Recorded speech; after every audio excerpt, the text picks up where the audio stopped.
Galera, sejam muito bem-vindos à última aula do módulo 6 e mais uma aula sobre negociação, que a gente vai falar sobre os princípios de negociação de Harvard, que são quatro, e como que a gente pode manter isso em mente para não cometer erros ou cometer bobeiras e acabar chegando numa solução que não seja a melhor, que seja, né, um compromise ou que a gente acaba perdendo alguma coisa ali que a gente não queria perder, simplesmente porque a gente não foi a fundo o suficiente na negociação.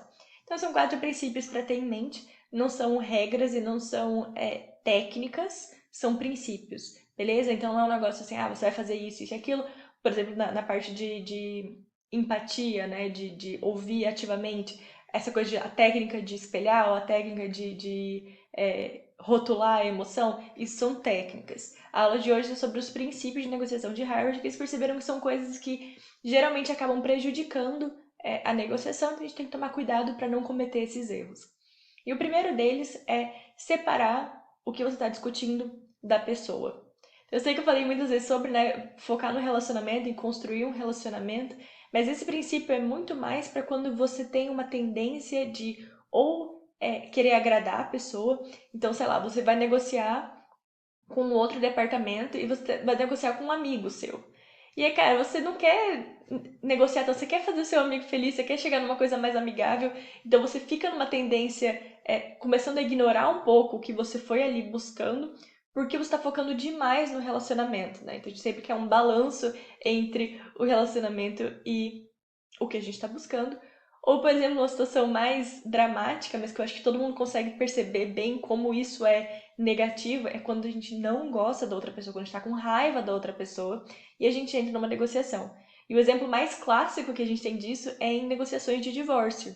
Né? Então, mesmo se você falar com alguém que é advogado de divórcio ou da família, assim, quando a pessoa tem raiva do parceiro, ela prefere perder um monte de dinheiro para a justiça, para advogado, arrastar aquela briga infinitamente do que simplesmente ceder, porque o que ela mais quer é que a outra pessoa perca e não pensar, né, no que ela quer ganhar e não pensar naquilo como uma colaboração. Porque no fim, quando a gente tem, né, acordo é sempre a melhor solução, né, nesse caso de divórcio. Só para dar um exemplo para ficar bem claro para vocês. Então, o acordo, definitivamente todo mundo sairia com mais do que se eles ficarem brigando na justiça por anos e anos e anos. Mas às vezes as pessoas entram ali não pensando no que eles vão negociar, mas pensando na raiva que ela tem da outra pessoa, pensando, né, no que ela não gosta que aconteceu no passado. Então, é, exatamente para evitar esse tipo de situação no trabalho, que a gente quer sempre criar relacionamentos muito bons, a gente não quer ninguém no trabalho não gostando da gente ou não querendo colaborar com a gente, mas se for o contrário que aconteça, né, se alguém a gente teve uma experiência ruim no passado com alguém em alguma outra negociação, em alguma outra situação, e a gente vai entrar em uma nova negociação com a pessoa e a gente não tem como escapar dessa situação, é importante a gente não usar essas experiências passadas, né, a gente ser a bigger person, ser a pessoa mais é, tranquila da situação, a pessoa mais evoluída da situação e entrar nessa nova discussão, esquecendo os problemas que talvez tenham acontecido no passado. Porque nesse ponto de relacionamentos que muitas pessoas acabam caindo e acabam tendo resultados piores do que poderiam. Aí, o segundo ponto do princípio de negociação é dividir o seu posicionamento do seu interesse. Então, por exemplo, eu vou dar um exemplo que eu passei muitas vezes no meu trabalho, quando eu estava na parte de marketing, de rótulo, né, que eu falei para vocês já. A gente tinha muitas vezes que trocar, por exemplo, alguma coisa pequena. Acontecia uma nova, talvez uma nova regulamentação, uma nova campanha mesmo, a gente queria fazer uma nova embalagem só com um itemzinho de diferença. E existem processos internos em que toda vez que você troca alguma coisa, você precisa de uma nova especificação. A gente tem um software com especificações, então você precisa criar um novo código ali dentro. Depois aquilo vai para o SAP, tem um monte de gente que vai precisar provar aquilo, precisa provar se o custo é o mesmo. E às vezes a gente sabe, é exatamente o mesmo rótulo, tudo igualzinho, vai mudar um gráfico ali, o custo vai ser o mesmo, a gente não está adicionando uma cor diferente, a gente não está adicionando nada. Vai ser tudo muito parecido, o produto é o mesmo, a produção é a mesma. E se a gente pudesse simplesmente trocar sem alterar os códigos, seria um trabalho muito menor. E quando o projeto é grande, que tinha 100, 200 etiquetas no projeto, cara, eram 100, 200 vezes que a gente ia ter que preencher formulários, dar para aprovação, um monte de gente aprovar, vai para o sistema, vai para outro sistema. Então, obviamente, a gente do lado do projeto, a gente não queria fazer isso, né? E a galera de qualidade, a galera de especificações, a galera de SAP, eles queriam, né? O que que eles querem? Eles querem ter certeza de que as coisas vão funcionar perfeitamente. Porque se eles aceitam a gente mudar alguma coisa sem passar pelo processo, a responsabilidade é deles, né? Então, quem usar para aquele processo quer que você siga o processo. Então, de primeira, o nosso posicionamento é: eu quero pegar um atalho, eu não quero passar pelo processo todo porque ele é muito longo e cheio de formulários, cheio de coisas. E as pessoas que são donas daquele processo, que são donas daquele formulário, querem que eu preencha. Parece que é um negócio absolutamente conflitante. Um vai ficar triste, um vai ficar feliz, não tem como achar uma solução melhor.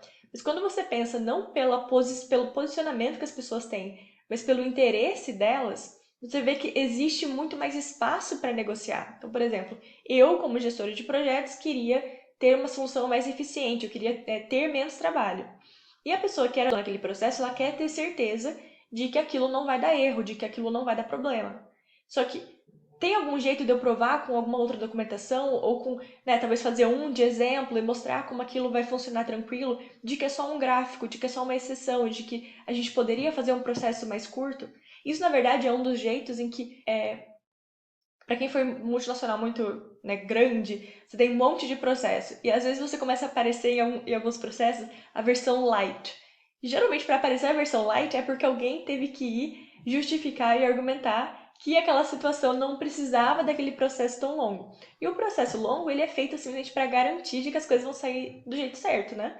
Então, quando eu vou argumentar e quando eu vou negociar com os times de SAP, de qualidade, de especificações, eu preciso mostrar que é possível agradar o interesse deles de manter a coisa segura, manter a coisa confiável, não ter erro depois no processo, sem fazer todos aqueles processos. Porque o meu interesse é cortar o caminho, é fazer menos daquele processo todo. Então, inicialmente, um posicionamento que era contrário, ele permite que a gente ache uma solução só, porque os interesses, na verdade, o interesse é diferente de posicionamento. O posicionamento eu não quero, eu não vou provar nada fora do processo.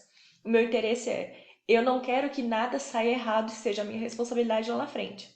Então, o que eu, como negociadora, preciso trabalhar com a pessoa é pelo interesse dela e não pelo posicionamento. Então, esse é o segundo princípio. Sempre negocie em cima de interesses e não posicionamentos. Porque, na verdade, a gente inicia a negociação exatamente porque o posicionamento é conflitante, né? A gente entra numa negociação. Então, não fiquem explicando, justificando, tentando brigar em cima desse posicionamento. Tentem realmente descobrir, né? De novo a gente vem na descoberta, descobrir qual é o interesse da pessoa por trás daquele posicionamento, porque isso vai abrir muito mais espaço para alternativas. Isso a gente entra no terceiro princípio, que é desenvolver várias soluções. Não é tentar encontrar uma solução, ou então começar um caminho aqui e a gente fala, não, mas se eu fizer isso, se eu fizer aquilo, e você vai indo só naquela uma direção e tentando brigar por ela, tentando chegar num consenso, Gente, eu não sei a palavra compromise. Eu já procurei e parece meio termo. É pra achar um meio termo, pra achar uma coisa aceitável, né? Ali, só naquela uma direção. Sempre que você estiver numa negociação, tentem desenvolver várias alternativas, vários cenários, antes de começar a discutir se eles são aceitáveis ou não. Então, ao invés de sugerir apenas fazer sei lá, pular a etapa. Não, e se a gente fizer um formulário menor? E se a gente fizer um de exemplo e usar os outros a partir daquele? E se a gente fizer só um teste? E se eu conseguir alguém da fábrica para monitorar a primeira produção, para ter certeza de que vai sair tudo bem? E se. Então você vai achar várias alternativas para depois começar a discuti-las em profundidade. Porque quando a gente começa a discutir só uma alternativa, a gente vai acabar brigando eventualmente dentro daquela uma opção. E pode ser que ela não seja a melhor. Então, antes de começar a entrar no detalhe de uma solução possível, tentem criar possíveis soluções, possíveis alternativas.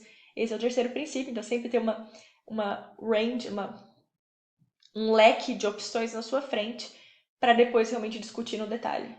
E por último, é a parte sobre como escolher uma solução, né? Então, antes mesmo da gente começar a discutir se a solução é aceitável ou não, antes de a gente começar a negociar, então se você vai para uma negociação, você tem que ter uma ideia do que você tem que ter um critério de o que é uma solução aceitável para você. Então, para mim, no caso, né, eu como gestora de projetos, eu gostaria de ter uma solução. Deixa eu pensar.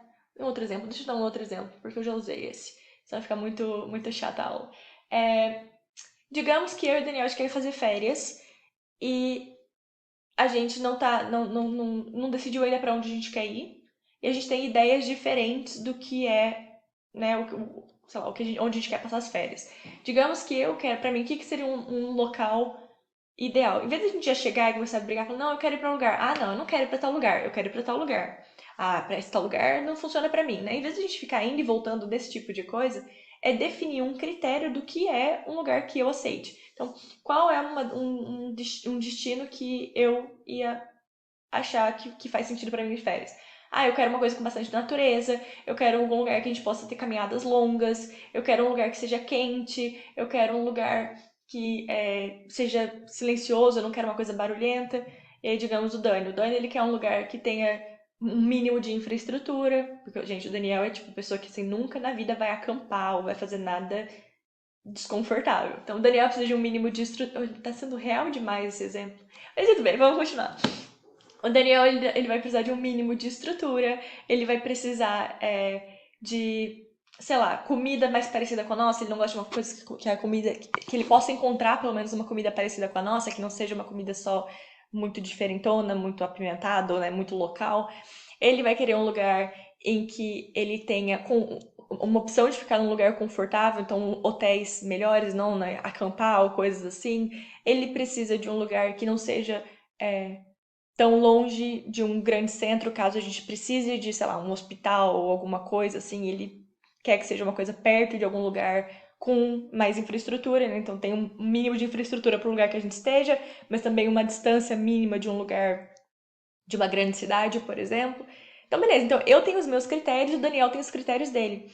A partir daí, quando uma solução é sugerida, é muito fácil de compará-la se ela vai atender aos dois critérios.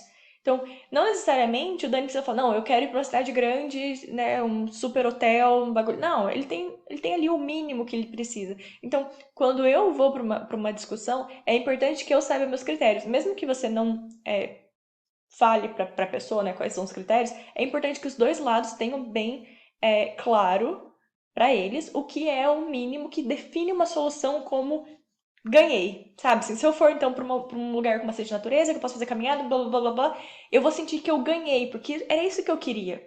Então não é que eu quero ir para tal lugar apenas. Né? Não necessariamente só existe uma situação em que eu ganhe.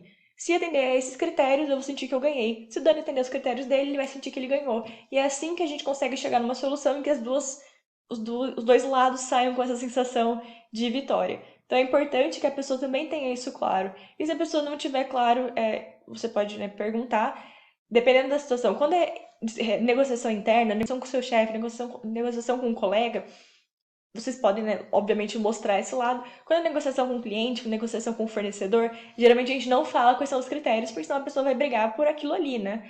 Mas é importante ter em mente onde se torna uma situação em que você sente que você ganhou. Você fala, beleza, se eu conseguir isso aqui, isso é uma solução boa.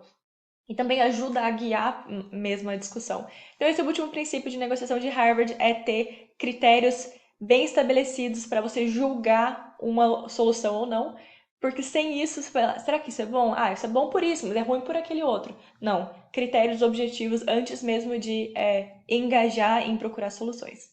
Beleza, galera? Então, essa foi a última aula sobre negociação. Espero que vocês tenham gostado. Espero que vocês vejam que isso é muito aplicável no dia a dia, né? Eu não queria entrar em coisas muito específicas, porque, de novo, isso aqui é um kit de sobrevivência, pra gente sobreviver às primeiras impressões e primeiras situações ali no trabalho. Então, eu espero que isso já equipem vocês a engajarem em negociações e realmente saberem o que vocês estão fazendo, saber como controlar um pouco mais a situação e observar o comportamento de vocês. Mas, obviamente, se vocês forem para uma posição tipo, de vendas, de compras, e você precisa negociar muito mais, vocês vão precisar de mais profundidade do que isso. Mas eu realmente acredito que o que a gente cobriu aqui no curso vai permitir com que essas situações diárias, essas mini negociações que a gente tem constantemente, a gente esteja numa posição de muito mais controle por entender como que a gente pode mostrar que a gente está do lado da pessoa e que a gente quer uma parceria, a gente quer encontrar uma solução que seja boa para os dois lados. E entendendo, né, o que realmente a gente está buscando naquilo. Então, espero que vocês tenham gostado. E o próximo módulo é sobre Excel.